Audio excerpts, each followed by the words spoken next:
Emma, Norman, and Ray are three extremely intelligent orphans that share a happy and structured life at the Gracefield house along with 35 other kids. At breakfast, we meet Mom Isabella. She tends to the kids with patience and care. Following breakfast, the kids are shown demonstrating their intellectual aptitude in a series of tests, which Emma, Norman, and Ray all pass with perfect scores. The kids then engage in a game of tag on the large green fields and among the lush trees of the forest that surround Gracefield. Norman seemingly disappears into the forest with nobody able to find him until Emma accidentally stumbles upon the outer limits of the forest and notices him gazing at the low-level fence at the border. There's a discussion of what the outside world must be like, and the kids all take turns dreaming about that fated day when they're adopted and finally leave Gracefield.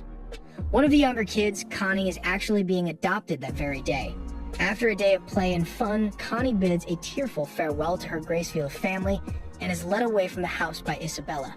During cleanup, Emma comes across Connie's beloved stuffed animal, Little Bunny. Knowing that she can't possibly make the transition into her new foster home without her dearest friend, she takes Norman and attempts to return the doll to Connie. The pair makes their way to the gate where a truck lies waiting in the stone corridor.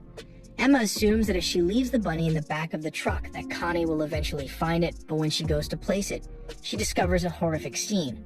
Connie's lifeless body. They hear voices from another room and immediately go to hide under the truck. Horrified, they see a figure that looked like Demon Monster. She and Norman both struggle to muffle their screams of terror as the monsters discuss how the kids are being raised as high-quality meat for rich and powerful monsters. Suddenly, one of the monsters calls Mom and tells her to ensure that the delivery of the high-quality goods goes off without incident. In a matter of moments, Emma and Norman's entire world has been shattered, revealing the terrible truth of their lives. Realizing that the Gracefield house is actually a farm raising humans as food for the demons, they eventually escape from the corridor, running back to the house. At night, she and Norman are discussing what to do next when Norman suggests that they should plan on escaping. Emma is reluctant, not wanting to leave the other kids there to die. Meanwhile, Isabella discovers the stuffed toy Emma had left beside the truck when they fled. Emma can barely hide her look of terror upon hearing and seeing Mama for the first time since their discovery, but Norman tells her they have to keep smiling like nothing's wrong. Mama may know someone was at the gate to leave the bunny behind, but she doesn't know who. During playtime, Emma and Norman agree escaping through the forest is the safest way, but when they cross the short fence, they soon encounter a massive, seamless concrete wall. Things get even more complicated when a little girl is lost. All Mama has to do is glance at her watch, and she knows exactly where to find her. So, now they know that security is rather lax because they have some kind of tracking device implanted somewhere in their bodies. Back at the house, while having a private moment of grief for Connie, Mama suddenly appears before Emma, wondering why she's been less cheerful of late. Ray ends up bailing them both out when he rings the dinner bell, but as Emma and Norman depart, Mama asks them straight up if they were at the gate the previous night. They cheerfully say of course not, that's against the rules, and continue on, but Mama is definitely suspicious. Once they're alone again, neither can hold in their sheer terror anymore. They're going to get out of here. They just need a plan. That plan involves stashing a bunch of table linen in a tree hollow near the wall that they'll use to make rope when the time comes to escape. They have 2 months left before the next child is taken. But someone followed them out to the wall. Fortunately for them, it's their friend Ray, who wants to know what's up. They tell him, and to their amazement, he believes it all, because he knows Norman well enough to know he'd never lie about something like this. While Ray is willing to help them with a big escape plan, he has a big problem with Emma's insistence that all 37 children will be escaping. Later, Isabella introduces a new infant named Carol and an adult helper named Sister Cronnie. Cronnie is already planning to take her boss place. Meanwhile, Emma, Norman, and Ray have just one more difficult variable to consider during their preparations for what's already looking like a hopeless escape plan. When told to think like the enemy in finding a place where a tracking device could be implanted, she inspects Carol, the newest addition to the farm, and finds a red bump behind her ear. They agree that it's too risky to attempt to destroy their ear trackers as it could trigger the alarm, so they focus on getting everyone out first. The trio decide to disguise the escape as a harmless game of tag. Emma sets to work improving the kids' physical condition, while Norman and Ray coach them up on the proper way to survive. Unfortunately, Sister Cronnie is suspicious about their plans and intends to ship them out sooner than their official ship date so she can accuse Isabella for breaking protocol and grab power. Later, Norman and Ray put the pieces together to determine there's a traitor among them. Isabella promises Cronnie that if she cooperates, she'll be a mama of her own. Predictably, Cronny privately fumes and resolves to unseat Isabella rather than wait to be promoted. Meanwhile, Emma, Norman, and Ray continue their escape practice disguised as a game of tag. Only this time the team's led by older kids rather than everyone on their own. The trio suspect Gilda or Don to be the traitor. Later that evening, the trio share their secret with two other children, Don and Gilda, although Norman chooses not to tell them that Connie is dead. Norman lies that the kids who left were victims of human trafficking, since the cold reality might just be too much. Gilda and Don ultimately both agree that an escape attempt is the only choice. Ray doesn't like how Norman left out the truth to Gilda and Don about all the kids dying and being eaten. But for Norman, the escape must come first. He's also set traps for Gilda and Don by giving them different locations for their escape rope. That night, Emma pretends to sleep and watches Gilda sneak out of the bedroom. What Emma can't see through the door is that someone slips a piece of paper under Isabella's door with the location of the rope under Norman's bed. After the paper is delivered, Gilda visits Cronny's room and Emma listens in from behind that door. Things get a little tense in there, with evidence wavering between Gilda being Cronny's informant and not.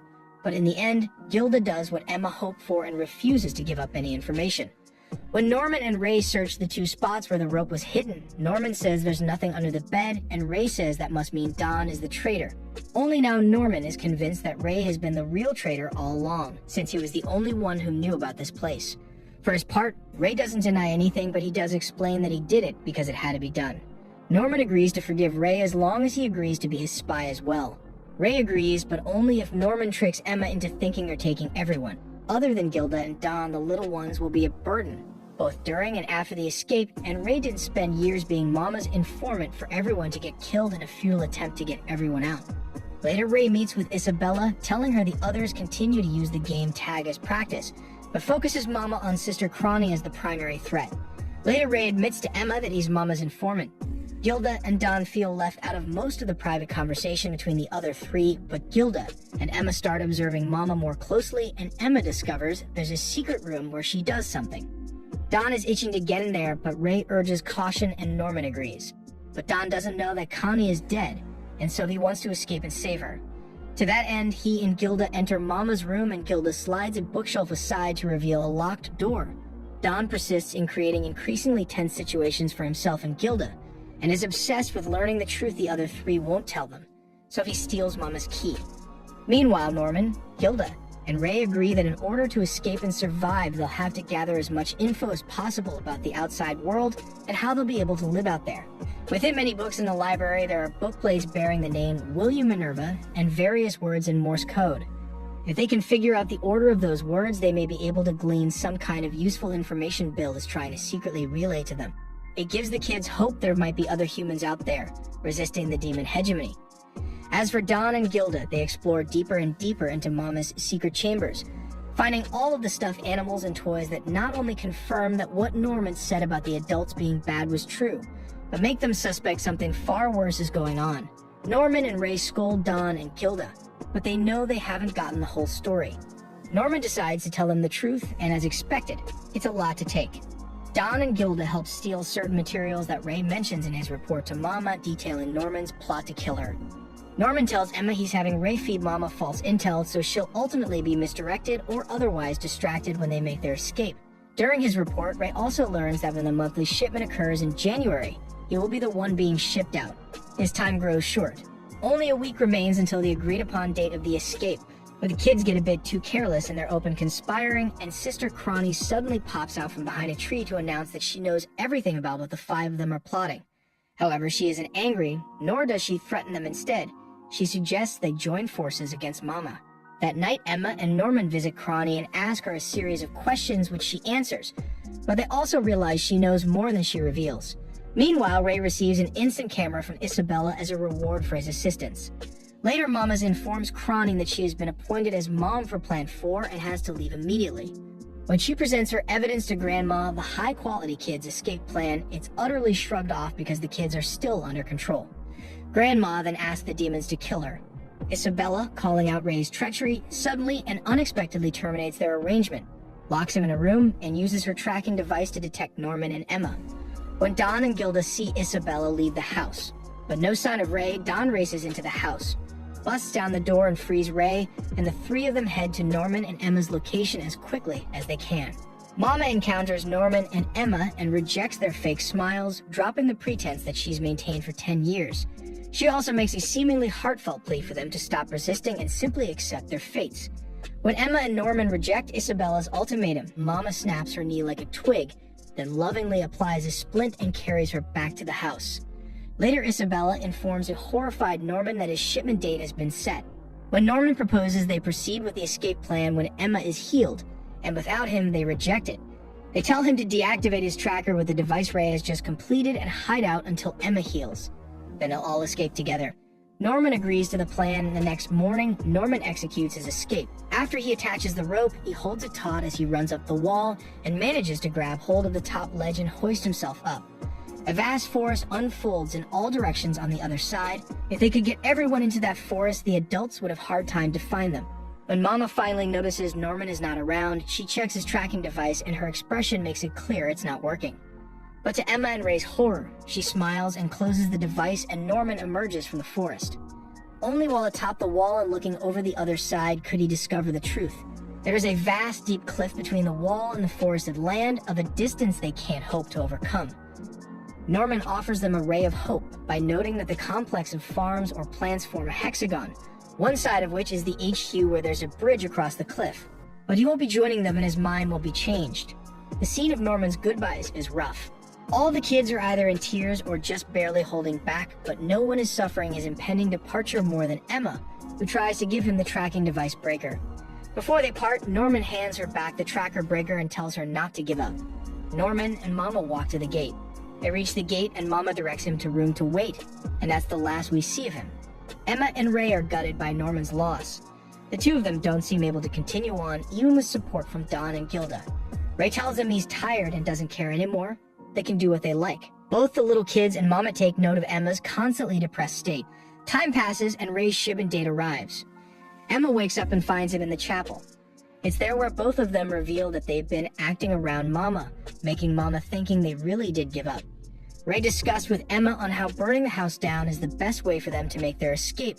The former then showed Emma all the oil cans he had hidden over the past few years, as he proceeded to dump oil all over himself, scaring the wits out of Emma.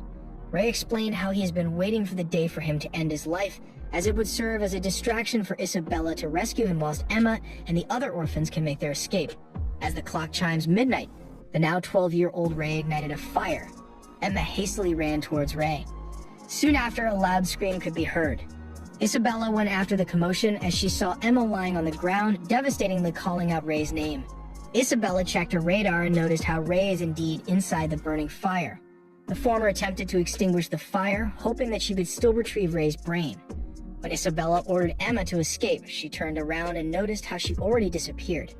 Isabella used her radar once again and tried to look for Emma, only to pick up the signal of Emma's transmitter from her severed ear in the bathroom.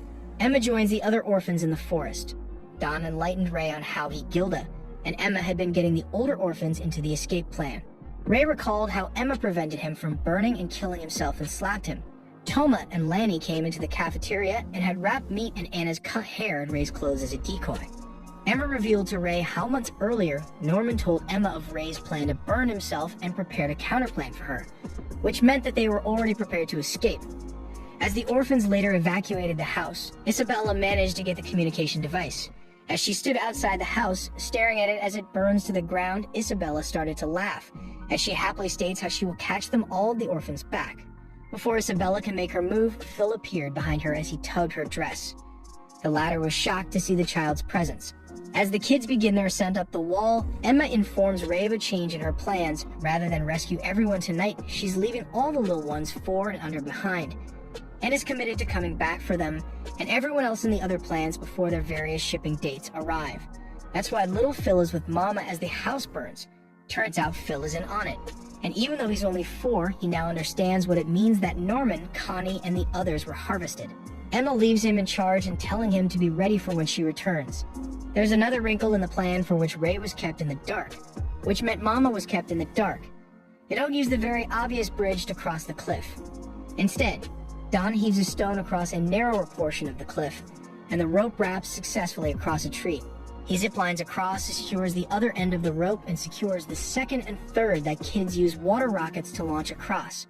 Phil also succeeds in distracting Mama just long enough so when she sounds the alarm, the monsters go to the bridge, and when she realizes they're not at the bridge, she doesn't get to their location until Emma is the last person who hasn't made the crossing. Emma flashes one last defiant look at her former Mama and says goodbye before ziplining across. In her moment of defeat, we learn that Ray is Isabella's son. In the end, Mama seems to be proud that her beloved children outwitted her. Now that they're beyond the wall and cliff, she wishes them good fortune. Emma, Ray, and the other Gracefield children begin their journey to find a safe place to live. Upon further examination of the pen, Ray shows everyone the hidden Morse code. Upon pressing the screen, Gilda enters the password needed for the screen that displays a note left by Minerva, guiding them to the location they need to head to. Everyone says it's thanks to Norman leaving them the pen that they'll be able to head to their safe haven. Meanwhile, demons who were sent out to track down Gracefield's missing livestock are on the lookout for the children.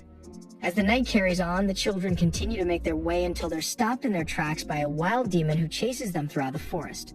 Don and Gilda make the signal for their groups to split into two while Emma and Ray run behind the group. The wild demon is caught on an arching tree branch, striking it and confusing it for a short amount of time. As the trio catches their breath after escaping from the monster, they stumble upon a trap called the Snakes of Alapitera, where falling into them means never getting back out. Ray then decides to make his goal to get the demon to follow him where he'll trap it in the vines. Ray then begins his plan by getting the monster to chase him. However, his plan is cut short by the hunters looking for him. Knowing he'll only be captured, Ray decides to trick the hunters by telling him they're all dead, except for him, and distract them. Shortly after, a call whistle is made from the pursuers, signaling that a child has been found. Emma then explains she'll check out the situation and that everyone should continue to head downwind. However, as she heads off, she suddenly collapses due to the wound on her ear opening up once more. Just as Anna examines her, someone in the distance leads them to safety. During this, Ray continues his escape from the pursuers. Eventually, he's cornered and collapses on the ground. Just as he's about to be taken in, he's suddenly lifted up and taken away by someone else. Ray later awakens next to a lantern in a soft makeshift bed. Taking the lantern from beside him, he wanders until he finds Emma sleeping in a room nearby and goes to wake her up. She awakens happy to see Ray again. As Ray is explained to what happened with Emma and the group, they discuss the possibility of being rescued by Minerva's group. Suddenly, the masked woman from before comes to check on Emma and is relieved to see her up and awake. As she takes them to eat dinner with them, Ray makes the shocking discovery that the man and woman who saved them are actually demons, and that they don't even know who Minerva is. Emma and Ray confront the two now known demons as to what they did with their siblings, leading Emma to think Mujika cooked and prepared them for dinner. Without giving anything away, Mujika simply tells her nothing as Sanju makes room for her to run away. Ray follows after her. Sanju and Mujika shortly enter after and apologize to Emma for not telling her much. In response, she apologizes as well, thanking them for saving the rest of the children. Once everyone but the three are asleep, Emma and Ray ask their questions. They ask why they aren't eating them. Sanju replies back with his religion and its dietary restrictions. They then ask what had happened to humans 30 years ago based on assumptions from books they found in Minerva's name. Sanju is quick to tell them that humans haven't been free in this world in 1,000 years and have only been livestock ever since. 1,000 years ago, a deal was made between demons and humans due to an ongoing war between them. Demons originally hunted humans for food, and in response, the humans began fighting back. More demons were killed than humans eaten. Due to the amount of fear and hatred between the groups, the humans promised to no longer hunt demons if demons no longer ate humans. To keep the deal in order, humans gave the demons other humans to purposefully bred and keep as livestock. Since then, the human world and demon world has been kept apart, and the livestock children were stuck in the demon world.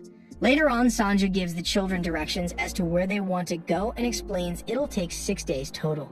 Throughout the course of the 6 days of traveling, the children are taught about herbs by Mujika and harvesting food and materials by Sanju, as well as mapping and using weapons like bows and arrows. 6 days passed away and they could finally go to the shelter. Before Emma left, Mujika gave the amulet to Emma, and that amulet will protect Emma if she will hold it, and after that Emma say goodbye to them. They finally find the entrance and went to the shelter. Emma opened the lights, but no one is there, but Mr. Minerva left a letter saying the shelter is for the children. Ray found a radio in the monitor room. With this radio, they can learn about what's going on at the house. Then Emma, Ray, Dawn, Gilda, Anna, and Nat went outside to play the radio, and the radio said everything is normal at the Plant 1 and Plant 4. Emma, Ray, Dawn, and Alicia went on a secret room, and they heard the phone is ringing. Emma answered the phone, and the one who is calling is William Minerva, but her hopes are somewhat dampened by Ray, who explains it to be a recording. In said recording, Minerva explains his intentions into doing this because he saw countless children be sacrificed to demons and couldn't bear it any longer, thus starting a shelter behind their backs for children that became aware of what was really happening. He leaves the rest of the kids and leaves a map in the pen titled Future, should they ever want to go to the human side of the world, and the recording ends. Suddenly, an explosion is heard down in the power of the shelter and knocking the 2 late-night shifters unconscious. 2 men barge in the shelter with guns and scout the place, looking for the kids, unknown to them that they escaped and hid down the caves. The group runs to escape their captors, only for them to drop in from holes above. Emma and Ray push one of them down and escape through another route.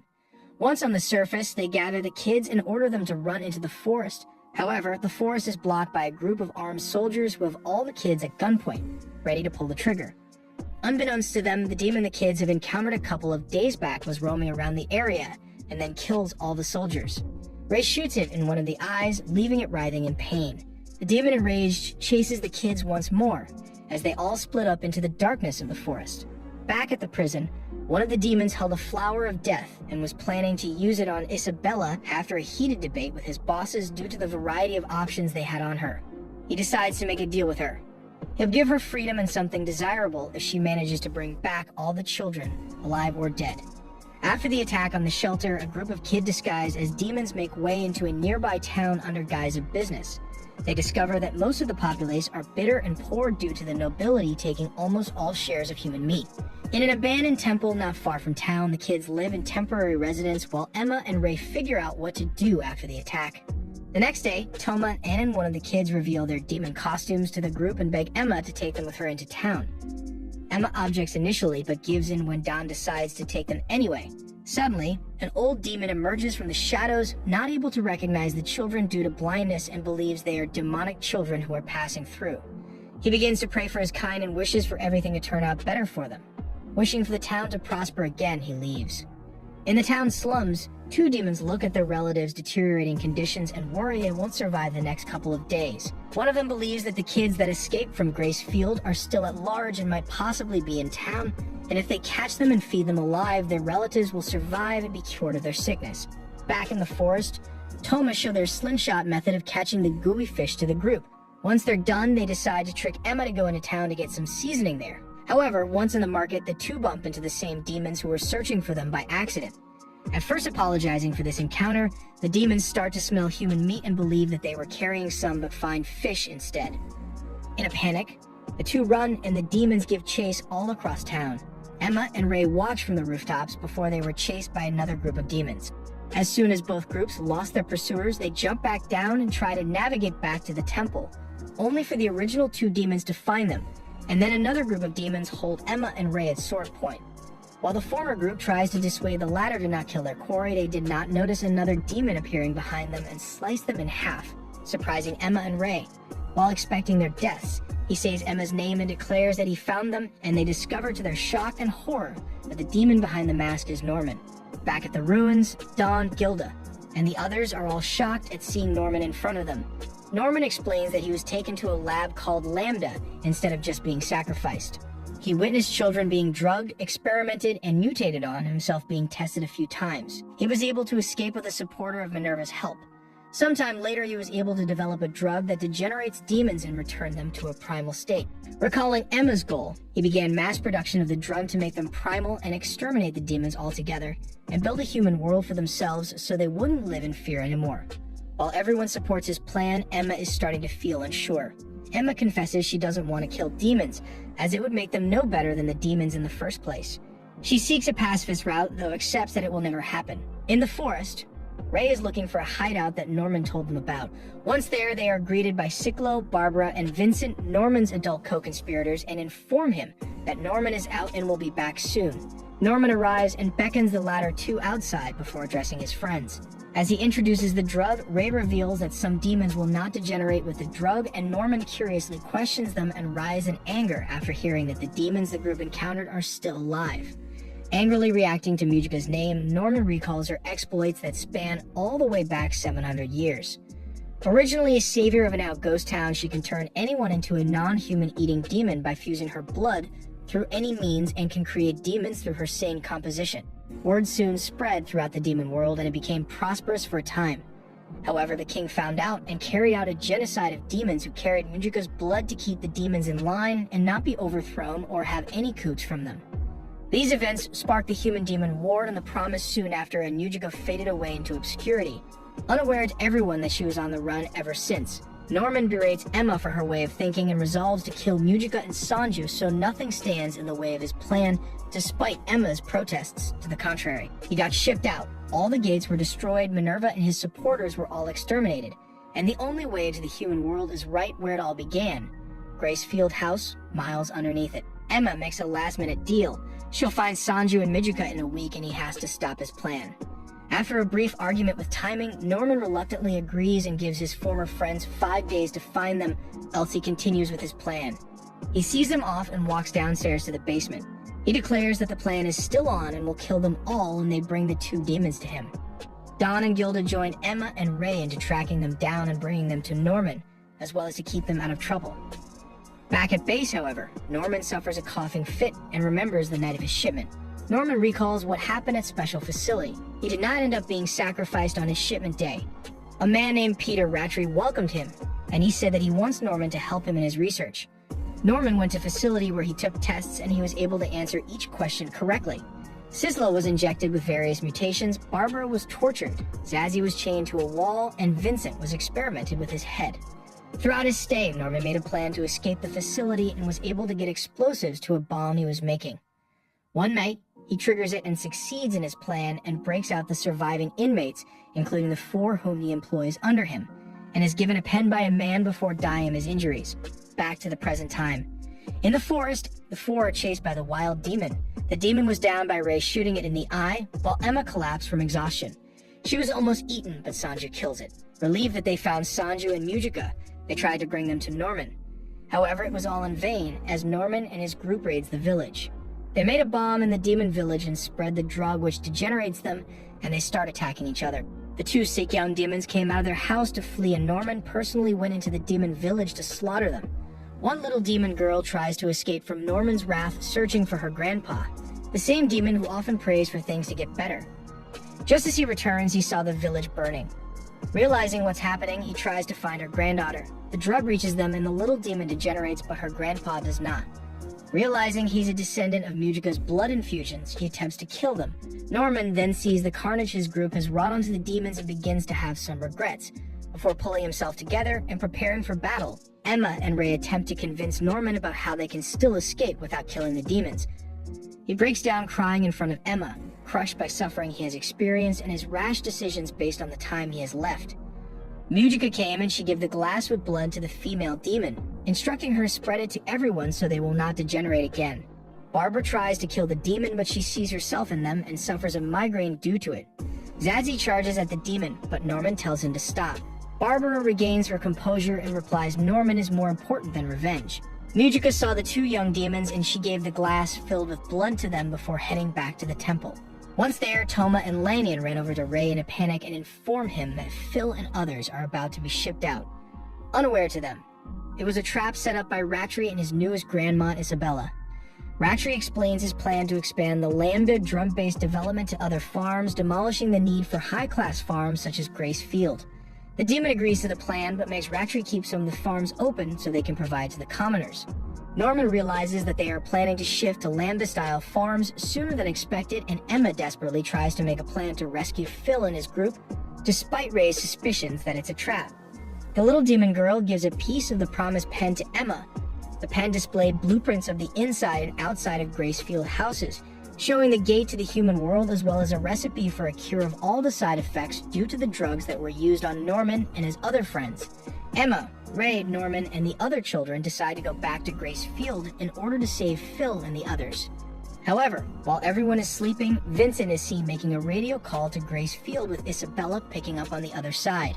Emma, Ray, and Norman plan a break-in into Gracefield to rescue Phil and 119 more children along with him.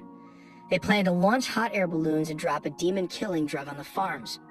However, Vincent ratting out the information to Peter Rattray's base, allowing Isabella to update her security to handle the raid. Intending on capturing Norman and killing everyone else, Rattray gives the operation a green light.